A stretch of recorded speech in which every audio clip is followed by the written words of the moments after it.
Salud, turismo, cultura, deporte, educación. Eso y más es lo que somos. ¿Y quiénes somos? ¡Ya oíste! El programa del Instituto de Seguridad y Servicios Sociales de los Trabajadores del Estado.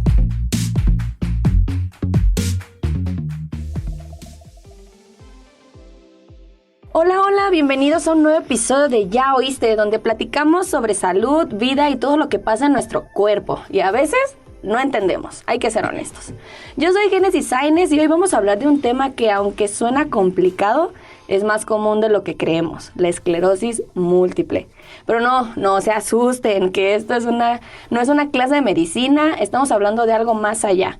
Y para hablar más a detalle, tenemos una invitada súper especial, experta en el tema, y que lo explica todo con gran facilidad. Bienvenida, doctora, nos acompaña la doctora Sandra Quiñones Aguilar, neuróloga. Es un gusto tenerla por acá. ¿Cómo está, doctora? Muy bien, muchas gracias por la invitación. No, el gusto es de nosotros y la verdad, yo ahorita que estamos platicando antes de iniciar este podcast, yo ya estaba bien picada y dije, no, espérenme, aguántenme porque ya vamos a empezar, vamos a darle. Y yo como joven de hoy en día, como diseñadora, me entran muchas dudas y obviamente sobre la salud. Hablando sobre la esclerosis múltiple, creo que todos hemos escuchado ese término, pero muchos, y hay que admitir, levanten la mano, lovers, ¿quién no sabe qué es? Ahorita nos va a explicar, vamos a empezar por lo básico, doctora, porque muchos pues justo tienen esa duda, pocos saben de qué se trata. ¿Qué es la esclerosis múltiple? Bueno, esta es una enfermedad crónica, degenerativa. Tenemos varias, tres cuando menos en neurología, que es el Parkinson, el Alzheimer y la esclerosis múltiple. La esclerosis múltiple es una enfermedad crónica degenerativa que se va a caracterizar por tener afección de la sustancia blanca del sistema nervioso central. Es autoinmune porque es básicamente anticuerpos de nuestro propio organismo atacan a la sustancia blanca ocasionando lesiones en placas, que antes se consideraba la esclerosis en placas.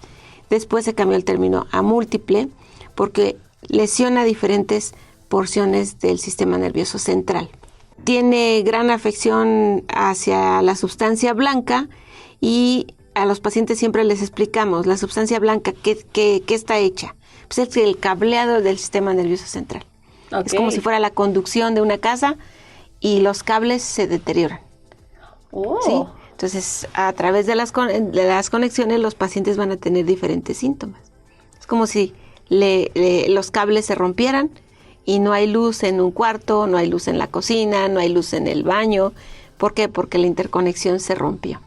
Entonces, esa parte es interesante saberla, una manera de explicarle a los pacientes. Y la verdad, hasta ahí a mí ya fue como de, ok, si lo vamos viendo de esa forma, pues sí, ese es el sistema central. Me está dando como que esa parte de los cablecitos, porque estaba yo investigando sobre el tema y lo comparan mucho con eso, con un cable y la cobertura que tiene ese cable, ¿no? Entonces, cuando se empieza a deteriorar, fue lo que yo leí. Si estoy mal, pues, corríjame, doctora. Pero leí que justamente ese es como ese ejemplo. O sea, el cablecito está cubierto por un plastiquito y adentro están, pues, los hilos, por así decirlo, que serían nuestros nervios, ¿no? Sí. Y ¿qué pasa en ese momento cuando dices, bueno, entonces ya no tengo luz en el cuarto, ¿no? Como el ejemplo que nos acaba de dar. Sí, yo siempre les digo, hagan de cuenta que es un sistema de vigilancia, que son los linfocitos que se encuentran en el sistema nervioso. Y entonces hay macrófagos, linfocitos, interleucinas, pero hay un cambio que hace estos policías, por así decirlo, los vuelven malos. Siguen vistiéndose de policías, pero se vuelven malos. Y entonces autoatacan al sistema nervioso central, por eso se llama autoinmune. Wow. El sistema inmunológico normal lo va a atacar a uno. Entonces, ahí viene el término autoinmune. Entonces, los policías buenos se convierten en malos y entonces esto hace que la mielina se empiece a degenerar, empiece a comerse esos cablecitos, porque es degenerativa, va degenerando el axón y los cables. ¿Cuándo se va a dar esto? No sabemos las causas, pero pueden existir factores ambientales, pueden existir infecciones virales, una predisposición familiar o una alteración en el organismo que va a hacer que exista una alteración en el sistema inmune. Okay. Hay una asociación por algunos virus que pueden estar asociados. Algunos como el Epstein-Barr, por ejemplo, el de la familia varicela zoster. Hoy en día no sabemos qué sucedió con el COVID, pero Claro. hemos estado encontrando casos más frecuentemente, porque al final de cuentas el virus del COVID hizo una alteración inmunológica muy severa y pues hemos mucho. encontrado ahora más casos. Y eso me impresiona porque yo, hablando desde mi punto de vista, el COVID no, o sea, fue reciente, salió hace poquito, no se ha estudiado mucho, por así decirlo, y a mí me pasó que tuve que ir yo con un neurólogo porque me afectó en la parte del gusto y el olfato. Entonces no sabemos qué más puede desencadenar, en este caso hablando sobre la esclerosis múltiple, ¿no? O sea, si realmente afecta, te está dando un detonante, ¿cómo saberlo? Más que nada eso. Ese punto se me hace muy importante, doctora. Sí, cuando nosotros tuvimos o tenemos el antecedente, hoy en día les preguntamos a los pacientes si tuvieron COVID y cómo vamos a pensar, regresándonos un poquito hacia la esclerosis múltiple. Si un paciente es joven, tú decías hace unos minutos, soy joven, efectivamente, a diferencia del Alzheimer, que también es neurodegenerativa, y el Parkinson, es una enfermedad de gente joven, de gente que está estudiando, que tiene planes, que se va a casar, que quiere tener hijos. ¿Y cómo se va a presentar? ¿Se va a presentar más en mujeres? Ay, no. ¿Por qué? Sí. Se va a presentar más en mujeres que en hombres. Hace 30 años consideraban que eran 2 mujeres por cada hombre. Después dijeron hace 10 años en 3 mujeres por cada hombre. Y hoy, en las últimas cifras de hace aproximadamente 2 años, estamos hablando que son 4 mujeres por un hombre. Wow. Esto es lo que le llamamos la prevalencia o la incidencia, el número de casos que hay. Y en México, lamentablemente, no tenemos estadísticas reales, pero la cantidad de casos de esclerosis múltiple van desde los 13 a 20 pacientes por cada 100,000 habitantes. Ya hablando de las cantidades que han aumentado en los últimos años de las personas con esclerosis múltiple, ya entonces no podemos considerar que entonces es una enfermedad rara, ya hay más personas, ¿no? Hay más personas, hay enfermedades que se consideran raras, que así están denominadas en nuestro país, como se le llama la enfermedad de Fabry, la enfermedad de Pompe, de Gaucher, y que esas sí son raras. Claro. Porque el número de pacientes es mínimo. Esta no es una enfermedad rara, se está considerada como una enfermedad de alto impacto económico. Ok. Sí, estamos hablando que en México pueden ser aproximadamente 13 pacientes por cada 100,000 en el centro de la República y 20 pacientes por cada 100,000 en los estados del norte. Tiene una prevalencia hacia las partes norte. Tiene que ver con la ancestría, con que seamos blancos, no se da en gente de comunidades indígenas porque no la hay. Hay algunos estudios en México que han estudiado la doctora Tere Corona, el doctor José Flores, el doctor Macías, donde han estudiado las comunidades indígenas y no la tienen. Si se llegan a presentar es porque hay un antecedente de una ancestría europea. Entonces, ¿qué deriva para que justo tengan esclerosis? Y hoy en día, con la gentrificación, seguramente vamos a tener en México una mayor incidencia. Estamos muy cerca de los Estados Unidos, pero también tenemos el factor migración y gentrificación. Están llegando europeos a nuestro país, hay familias ya que están constituidas de mexicanos con europeos, y entonces seguramente vamos a tener más casos de esclerosis múltiple. En cuanto a la edad, pues hace años no era una enfermedad que se viera tanto en los niños. Okay. Sin embargo, en mi experiencia, yo no soy neuropediatra, pero tenemos ya más casos en niños de 8, 9, 10 años. El grueso de pacientes con esclerosis múltiple es entre los 20 y los 40 años. Pero también la sobrevida de la gente pues hemos visto que hay casos por arriba, menos frecuentes por arriba de los 50 años. O sea, nos estamos enfrentando a que los casos se están detectando más fácilmente. ¿Por qué? Porque los neurólogos tienen una mayor capacitación, tenemos el acceso a las resonancias magnéticas, que con eso hacemos el diagnóstico. Los criterios con que nosotros establecemos el diagnóstico de los pacientes son más accesibles. Hace 30 años hacer una resonancia era muy, muy costoso. Hoy en día hay resonancias afortunadamente en lugares muy accesibles. La institución tiene resonadores, a veces no da para abasto, pero también es cierto que hemos tenido mucho más experiencia en el diagnóstico de los pacientes. Claro. Entonces, podemos tener pacientes desde los 10 años hasta por arriba de los 50, pero la mayor cantidad es entre los 20 y los 40 años, mujeres, en edad reproductiva. Y una de las cosas es que pues a veces es una gran confusora porque tiene muchos síntomas. Y ese es un punto muy importante, porque a veces nosotros asimilamos ciertos síntomas con otra enfermedad, nos sugestionamos, leemos mal, o sea, nos malinformamos y ya, en vez de decir que realmente es, supongamos, esclerosis múltiple, ya nos estamos yendo a otro campo. Uh-huh. Y es a donde aquí ahorita vamos a aclarar esas dudas. ¿Cuáles son esos síntomas que dicen, tengo que acudir a mi doctor? Y el doctor ya me va a decir que sí realmente es eso. Muy bien, vamos a empezar nosotros tenemos una manera de medir que se llama la escala de discapacidad del EDSS, que lo usamos entonces nos vamos a ir los síntomas desglosando en estas características. Perfecto, venga. Entonces empezamos con el primer sistema, que es visual. Ahí podemos tener pacientes que tienen neuritis óptica, que puede ser unilateral o bilateral. Okay. La neuritis óptica es la pérdida de la agudeza visual. Ajá. Puede ser de un ojo, de 2 ojos. La presencia de escotomas es un manchón que puede aparecer ahí. Si es una paciente joven, blanquita, y con una neuritis óptica, entonces va ahí con el neurólogo y lo puedo pensar. Señal. Ajá. Otra característica es que a la hora de la exploración tenga la papila pálida. Van con el oftalmólogo y dice la papila, yo la veo bien, pero yo no veo. Entonces dicen el oftalmólogo no ve, o el neurólogo no ve y el paciente tampoco ve, entonces es una neuritis retrovulvar. Wow. El tallo cerebral, que es el segundo sistema, ahí vamos a ver los movimientos oculares.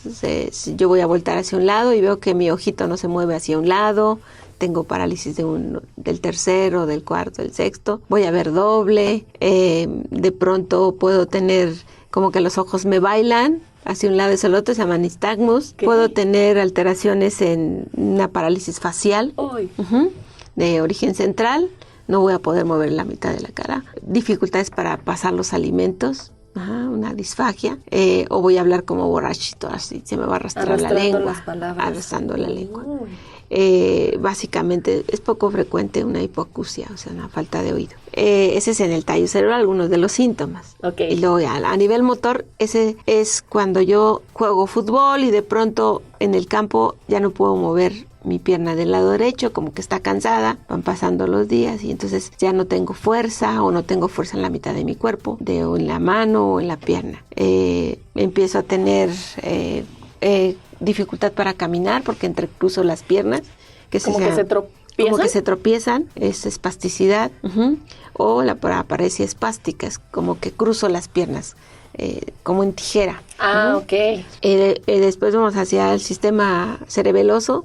Camino como borrachito, en el metro a veces los pacientes los detienen o les dicen, tú estás ebrio, hagan de cuenta que se acaban de tomar muchos tequilas y no pueden hablar, no tienen equilibrio, se les cuesta mucho tomar las cosas, les tiembla la mano, no coordinan de manera adecuada. Y luego tenemos alteraciones sensitivas, de pronto puedo tener una alteración en la mitad de la cara, o en el brazo, o en la pierna, siento que me quema, o no siento. Cuando se meten a bañar, el paciente dice, ay, es como que no siento la mitad de mi cuerpo y la otra sí. Wow. Cuando percibo lo frío, lo caliente. Ajá. ¿Pero en la mitad del cuerpo o en general hablando? Puede tener algún segmento. Es una alteración de sensibilidad.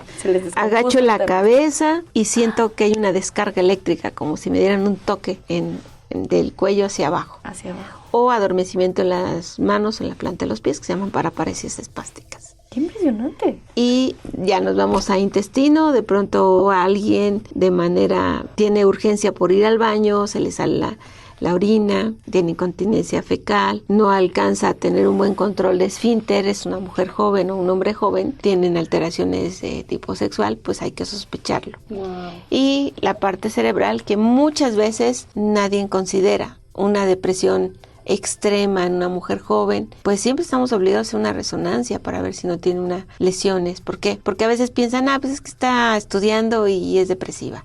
O se acaba de divorciar, le acaba de terminar el novio. O hay síntomas que no se ven, como ¿cuál? La fatiga extrema. ¡Hey tú!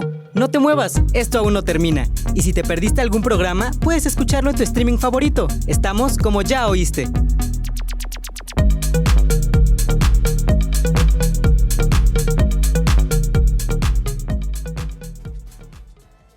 Ese es un punto que me gustaría desarrollar más. O sea, ¿a qué nivel decimos, bueno, es que no dormí bien, lo estoy asimilando con eso? ¿O qué le denominamos eso de fatiga extrema? Pues es que me levanto, hago mis actividades y ya saliendo desde casa ya me siento cansada. Llego al trabajo, así como si hubiera corrido mucho. Estoy en el trabajo y siento que todo el día estoy muy cansada de haber hecho actividades y entonces voy al doctor para que me dé unas vitaminas. Vamos a lo principal, ¿Sí? decimos. Y entonces dice uno, pues ya tomó vitaminas, duerme bien, está comiendo bien, hace el ejercicio adecuado. Hoy en día los jóvenes van mucho al gimnasio, pero empiezan a notar que antes resistían 2 horas, ahora ya nada más es media hora y se cansan.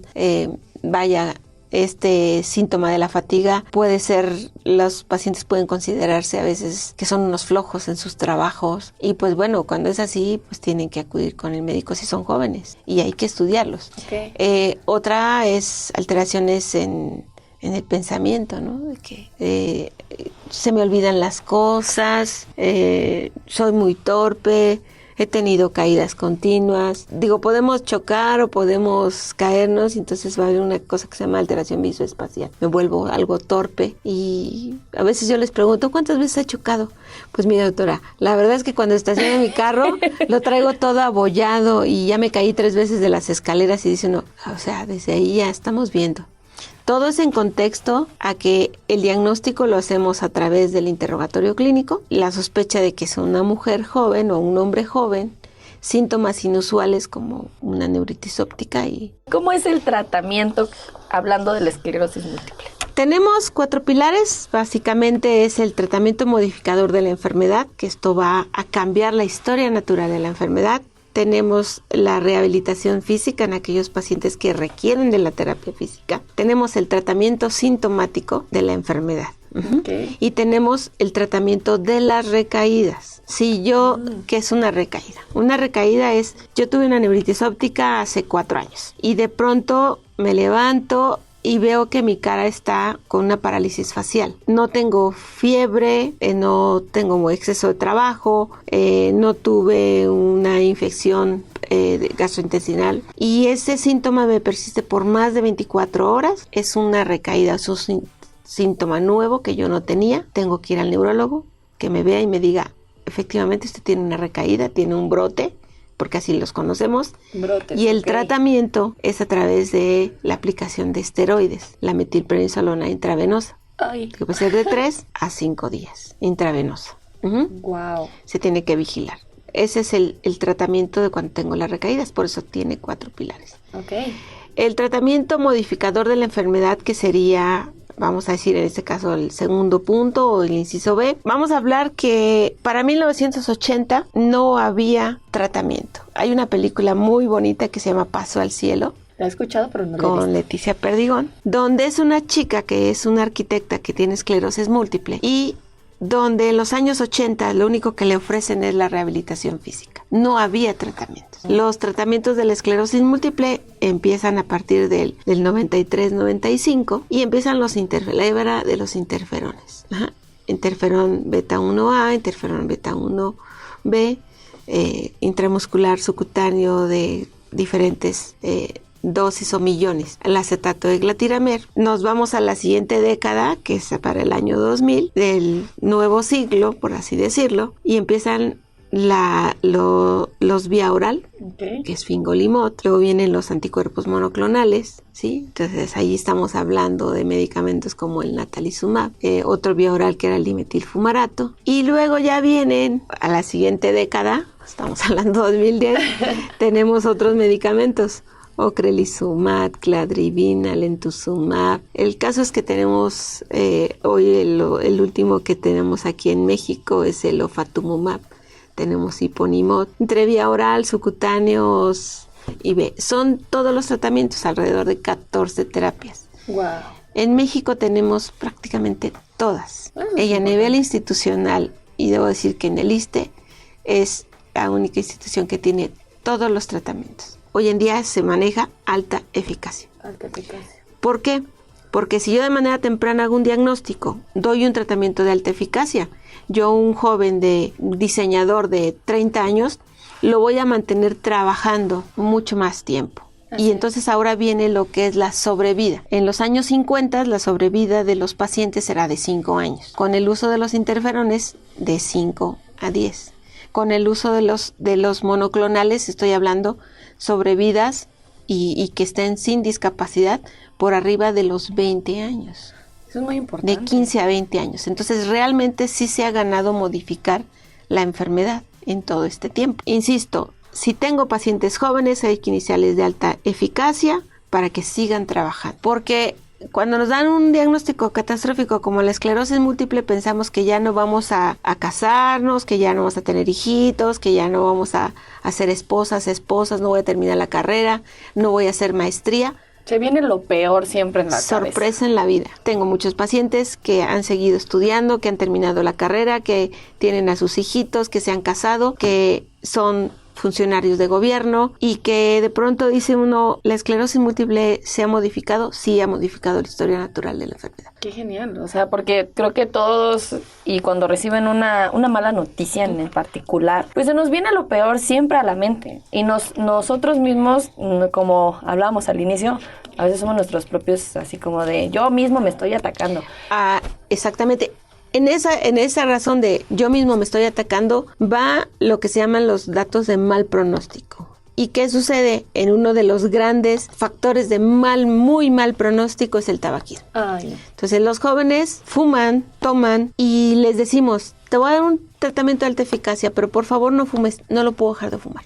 No, pues, Entonces, ¿cómo? lo que están haciendo es de un tipo de esclerosis múltiple, que es la remitente recurrente, así se conoce, que yo más fácilmente pase a una forma progresiva, que es secundaria progresiva. Entonces, sí es cierto, hemos tenido una sobrevida mejor con los de alta eficacia, pero el paciente tiene una responsabilidad. Exactamente. Yo médico tengo una responsabilidad en tratar de buscar el mejor tratamiento para ti, el medicamento personalizado. No puedo decir a todos les voy a dar vías oral y a todos les voy a dar intravenoso. No. Cada paciente tiene, porque hay factores de mal pronóstico. De mal pronóstico, ser hombre, de empezar después de los 50 años, tener un mayor número de recaídas por año, ¿sí? Okay. Tener 3, 4 es de mal pronóstico. El fumar, el ser gordito, el comer mucha sal, el tener niveles de vitamina D. Y entonces, pues tengo que personalizar el tratamiento. Pero una vez que ya lo personalicé, y yo le digo a ese caballero, a esa jovencita, no fumes, no puedo dejar de fumar. A ver, Ayúdame, tienes responsabilidad. El doctor te va a dar una solución, te está ayudando, te está detectando, y si es a temprana edad, pues qué mejor. Pero siempre el doctor no va a estar detrás de ti en tu casa viéndote que estés siguiendo el tratamiento o que estés dejando, en este caso, de fumar. Es una responsabilidad de nosotros. Y entonces pues hablamos de la sobrevida para evitar la discapacidad. Estamos logrando de 10 a 15, 20 años. Pero ¿qué pasa con aquellos pacientes que no tienen equilibrio, que sería el inciso 3 del tratamiento? Pues la rehabilitación física. Tengo que hacer mi rehabilitación De pronto dicen, bueno, me estoy poniendo el medicamento monoclonal, pero no puedo ir a la terapia. Tengo que trabajar, saber. Hay prioridades. Hay prioridades, o sea, tienes que tener una responsabilidad. ¿Y cuándo ocupamos la terapia? Cuando yo sienta que tengo una discapacidad. De plano ya no caminar o cosas Exacto. así. Entonces, muchos de los pacientes hoy en día siguen yendo a sus centros de trabajo en sillas de ruedas, en los estos, que son como triciclos, no sé cómo se llaman. Sí. Trabajan desde casa, o sea, ha habido una adaptabilidad también de los empleos por parte de algunas empresas, de algunas dependencias, que les hacen trabajar desde casa.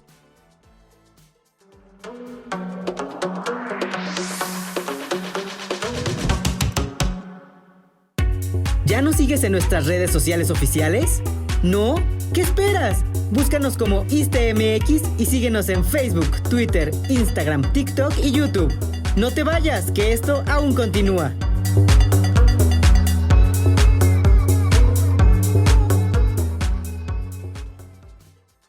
Eso está muy bien, porque pasamos justo al segmento que me gustaría que hablamos al inicio, que eran los aspectos prácticos de la vida diaria de una persona con esclerosis múltiple. Sí, claro. O sea, ese tema es muy, muy importante. Yo me quedé picada porque ya me estaba dando aquí, yo me estaba spoileando, estaba con la doctora platicando. Y es impresionante también la ética y la educación que tenemos hacia esas personas, ¿no? O sea, ¿cómo las puedo apoyar? Yo como, no sé, empresa, trabajo, ¿cómo puedo apoyarlos? Y un caso que nos estaba mencionando fue cómo cambió esa visión, doctora. O sea, sí, claro. Les decía, del tratamiento de la rehabilitación es la rehabilitación.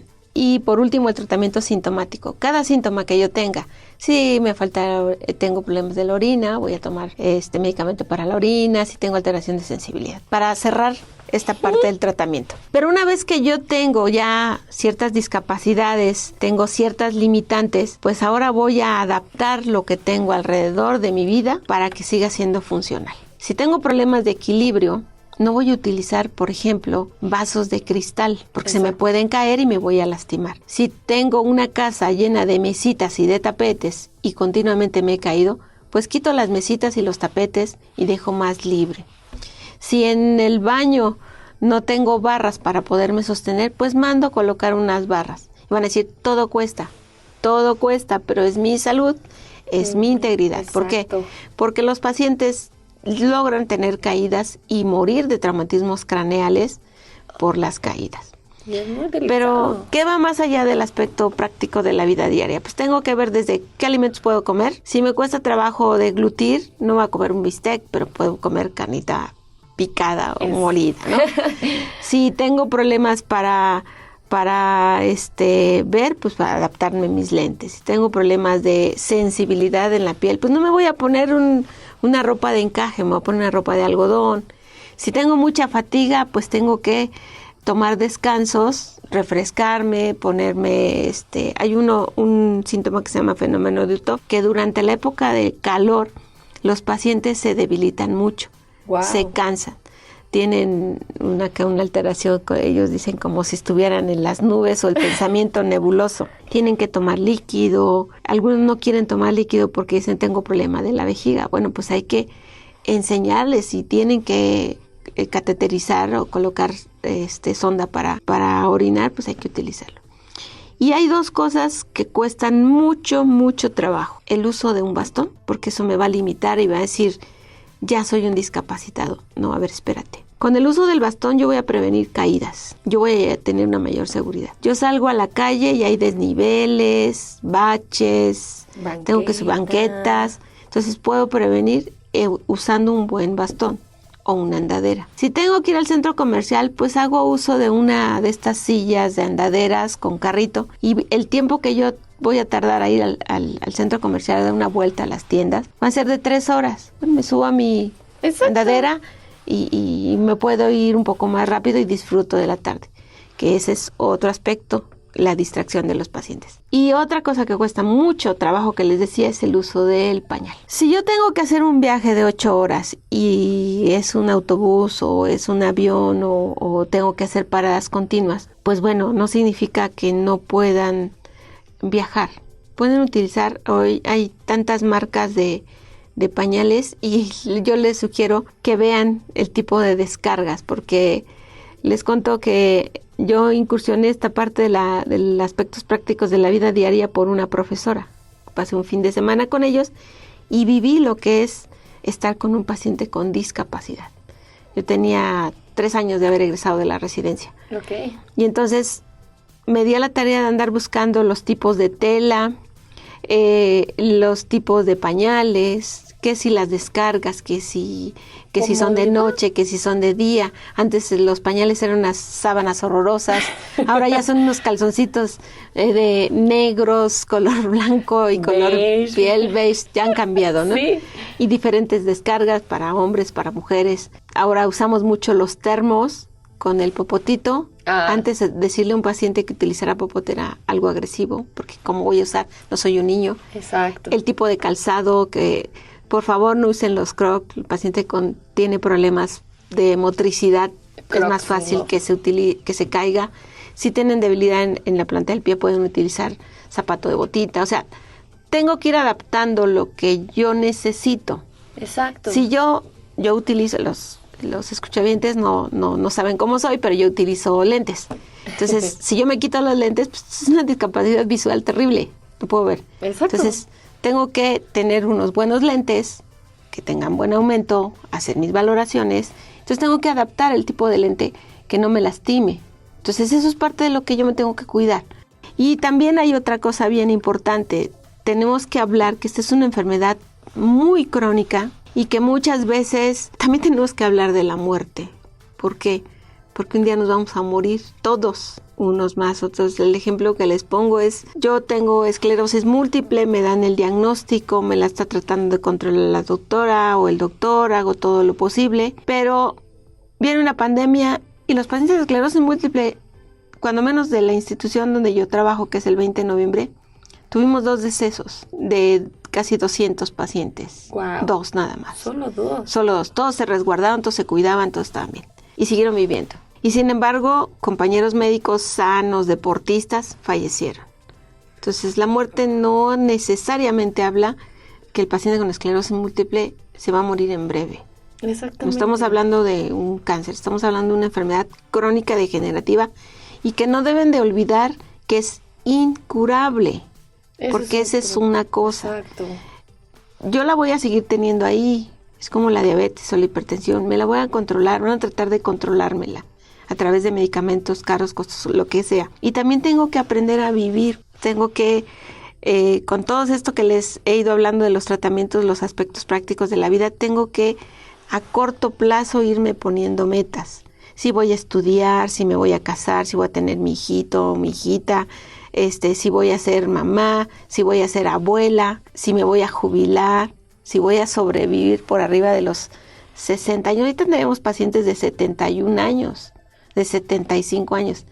El paciente que más edad tiene a mi cargo tiene 75 años. Wow. Y es un escritor. Entonces, el señor sigue leyendo y haciendo sus cosas, fue investigador. Entonces, no está perdida la vida, es lo que queremos ver. Entonces, parte de la tanatología es vivir, tenemos pérdidas, porque cuando hay una recaída, pues es una pérdida de salud. Exacto. Si el tratamiento no funcionó bien, es una pérdida. Y entonces me tengo que rodear de un equipo multidisciplinario para el tratamiento del paciente. Yo creo que de cualquier paciente, pero el de esclerosis múltiple, del oftalmólogo, que me cheque mis ojitos, del gastro, que si tengo problemas para deglutir, del foniatra para que me dé algunas terapias foniátricas o de respiración, del rehabilitador, del urólogo para que vea problemas de vejiga. Y por favor, las mujeres acudan con el ginecólogo. La asociación, recuerden, son mujeres las que están afectadas más por la esclerosis múltiple, pues también tenemos mujeres con cáncer de mama. Entonces, de pronto llegan y, doctora, tengo una bola aquí en mi pecho, 10 centímetros, y pues ya son cáncer. Entonces, también estamos ahí viendo la asociación con cáncer. Entonces, tienen que ir con el ginecólogo. ¿Qué más? Pues también tienen que ir con los de climaterio.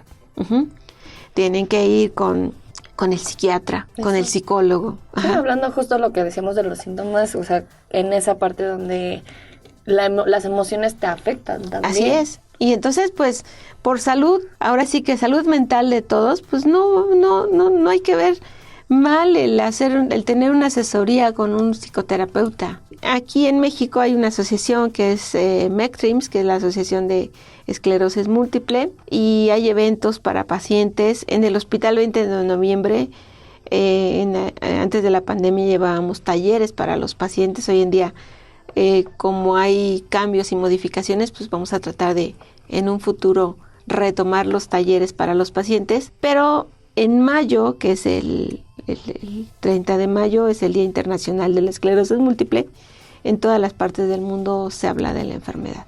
Y eso es muy, muy valioso, muy importante. Porque hay que educar a la población. Exactamente. Que sepan qué es esto de la enfermedad. Esto es un tema nuevo para todos. E incluso para aquellos que ya lo viven, lo tienen, aprender esa parte de aceptar. O sea, yo estoy maravillada. Pero sabemos que también, o sea, todo tiene un fin. Este programa también ya casi se acaba. Pero antes de eso, hay una dinámica, doctora, que le conté al inicio de este podcast. Y es básicamente, y ustedes también, Iste Lovers, nos van a ayudar en esto. Llegó el momento que a mí me encanta. Es donde hacemos como una dinámica en la que hablamos sobre mitos y verdades para romper, porque siempre nos persiguen los mitos, a donde quiera que vayamos. Uh-huh. Entonces es la hora de verdad o falso. Yo le voy a hacer unas preguntas, doctora, y usted nos va a decir si es verdadero o es falso. A lo mejor unas ya se contestaron durante este tiempo, pero vamos a darle. ¿Está lista, doctora? Lista. Venga. ¿La esclerosis múltiple es una enfermedad de gente mayor? Falso. Falso. Muy bien. Así que ustedes también vayan recordando de todo lo que ya hablamos, ¿ok? ¿Siempre termina en silla de ruedas? Falso. Falso. Venga. ¿Se puede contagiar? Falso. Ahí me gustaría que nada más nos menciona, ¿verdad? Okay. Que no, o sea que... No se puede contagiar, es una enfermedad, les repito, es autoinmune. Hay algunas condiciones ambientales por un virus, pero no es contagiosa. O sea, mi mamá tiene esclerosis múltiple y yo voy a padecer esclerosis múltiple. No. Mi esposo tiene esclerosis múltiple y yo voy a tener esclerosis múltiple por acto sexual. No. Me tocaron y me dieron un beso que es mi novio. No voy a tener esclerosis múltiple. ¿Sí? No es contagiosa. Eso quería que lo escucharan porque de verdad cada cosa que se nos pasa por la mente. Pero bueno, siguiente pregunta. ¿Es lo mismo que el Alzheimer o el Parkinson? No es lo mismo, es una enfermedad, lo comenté, de las neurodegenerativas. Esta enfermedad es de gente joven, en edad reproductiva. El Alzheimer es de gente mayor. Se caracteriza por tener pérdida de la cognición o de las cuestiones mentales.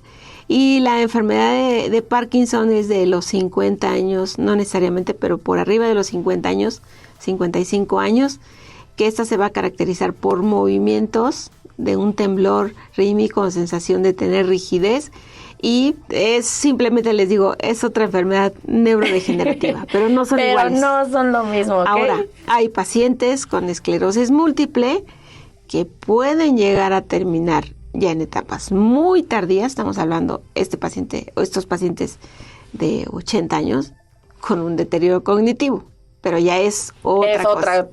Y hay pacientes que hemos tenido con las dos enfermedades, esclerosis múltiple y Parkinson, pero estamos hablando de gente por arriba de los 60, 65 años.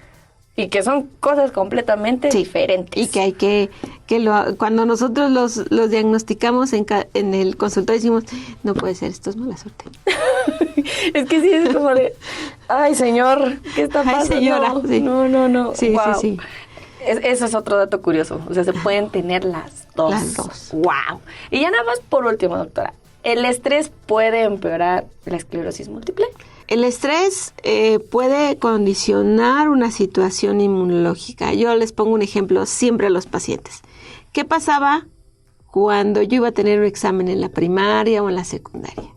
Lo primero decían, no vino fulanito porque se enfermó. Exacto. Le dio diarrea. Se enfermó de la gripa. Entonces, ¿qué pasa con el estrés? Como su nombre lo dice, acelera algunas situaciones. Algunos pacientes pueden, no necesariamente, pero sí puede haber un cambio inmunológico. Entonces, los pacientes no está así como, estoy estresado, entonces voy a tener recaída y recaída. No, puede haber una situación que puede predisponer, ¿sí? Okay. Una baja de defensas, una alteración.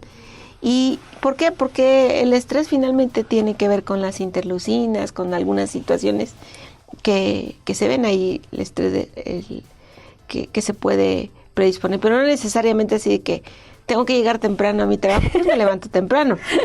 Pero si tengo sobrecarga de trabajo, que no estoy durmiendo de manera adecuada, me estoy exponiendo al sol, no he comido bien, estoy todo el día muy, estamos hablando de un estrés casi laboral. Sí. Me puedo sentir más cansada. ¿Qué pasa con el estrés? Que no voy a dormir de manera adecuada. Obviamente no me voy a recuperar y a la mañana siguiente voy a amanecer con fatiga. Exacto. Entonces, habrá que ver si el estrés incrementa los síntomas que tiene la esclerosis múltiple. Pero como tal no estamos diciendo que lo pueda empeorar, o sea, son lo que deriva lo que estamos dejando de hacer. Eso está muy interesante, está genial. Ay, no, yo por mí seguiría hablando y hablando, pero estamos llegando a lo último de este episodio, doctora, pero sin antes despedirnos, me gustaría que si los pudiera dar un mensaje a aquellas personas que nos están escuchando, aquellos que pues ya tienen esclerosis múltiple, aunque un ser querido o de plano no lo tienen, pero ¿qué le gustaría mencionar, doctora? Yo haría 2 mensajes principalmente. Uno a los trabajadores de la salud, en este caso los administrativos, que se quiten el mito de tratamientos de plataforma. Esto no nos ayuda en lo absoluto.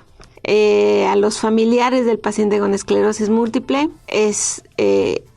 deben de cuidarse. Un paciente siempre va a requerir de una familia.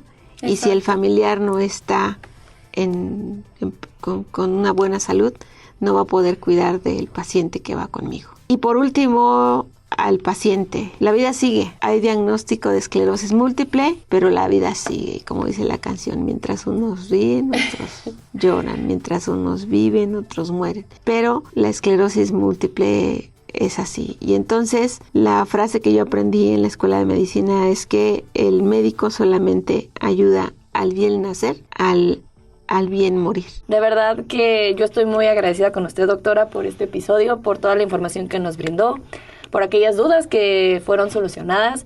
Y si quedan algunas más, System Lovers, pues con mucho gusto las pueden dejar en sus comentarios. Estamos aquí aprendiendo todos juntos. Muchas gracias por compartir tanto con nosotros, doctora. La verdad es que todo fue muy claro, muy útil, muy alentador. Estamos muy felices pues de tenerla aquí. Muchísimas gracias. Y ustedes también, chicos, que están del otro lado, gracias por acompañarnos una vez más. Recuerden, hablar de salud es una forma de cuidarnos, de darnos amor propio. Si les gustó este episodio, compártanlo, déjenos su opinión. Si tienen dudas, igual vamos a estar ahí al pendiente. Escríbanos si quieren que hablemos de otros temas, como ahorita lo sacamos de la esclerosis múltiple, y si tienes otro tema para proporcionarnos. Nos escuchamos en el siguiente episodio de Ya Oíste. Yo fui Génesis Sainz, nos acompañó la doctora Sandra. Muchísimas gracias. Adiós.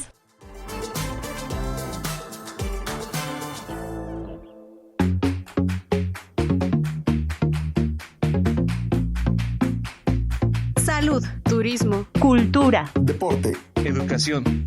Eso y más es lo que somos. ¿Y quiénes somos? Ya oíste.